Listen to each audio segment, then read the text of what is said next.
రోజు పొద్దున్నే 4 ప్లేట్ల రైస్ అయితే ఆర్డర్ వచ్చేసింది. ఇక నేనేం వంట చేశానో మీకు చూపిస్తా, ఒకసారి వాచ్ చేయండి. ఇకనైతే కుక్కర్లో పప్పు కడిగి పక్కకు పెట్టేసిన. ఇక చింతపండు కూడా నానబెట్టేసుకున్నా. ఈ రోజు అయితే అలసందకాయలు తీసుకున్నా హాఫ్ కేజీ. ఇక హాఫ్ కేజీ అలసందకాయలు అయితే చక్కగా కట్ చేసి అవి కూడా పక్కకు పెట్టేసి ఉంచుకున్నాయి. అంతలోపు అయితే పప్పు కూడా ఉడికేసింది. ఇక పప్పు అయితే పోపు పెట్టేసిన, ఇటు చారు కూడా పోపు పెట్టేసిన, అలసందకాయ ఫ్రై కూడా పెట్టేసిన. టమాటాలు ఎక్కువ వేస్తే చాలా బాగుంటుంది అలసందకాయ కర్రీ కూడా. ఎక్కువ మందికి అయితే అవుతుందండి, ఇక నలుగురికి కదా. ఇకనైతే ఇక ప్యాక్ చేద్దామని చెప్పేసి ఇక రైస్ కూడా అలసందకాయని అయితే పొయ్యి మీద వేసినాక పక్కకైతే రైస్ పెట్టుకున్నా. ఇట్లా సింపుల్గా చేసుకోవచ్చు, ఎంత పెద్ద వంట అయినా కూడా ఈజీగా అయిపోతుందండి. ప్రశాంతంగా చేసుకోవాలి. అన్నీ కూడా కట్ చేసి అయితే పక్కకు పెట్టేసుకుంటే పని అయితే ఈజీగా అయిపోతుంది.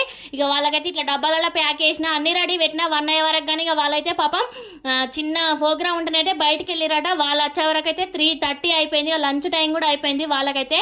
ఇక బయట పనిచేసే వాళ్ళకైతే కష్టాలు ఇట్లనే ఉంటాయి ఫ్రెండ్స్. మీరైతే వీడియోకి అయితే ఒక లైక్ చేయండి. కొత్తగా మన ఛానల్ ఎవరైనా చూసిన వాళ్ళు ఉంటే ప్లీజ్ సబ్స్క్రైబ్ చేసి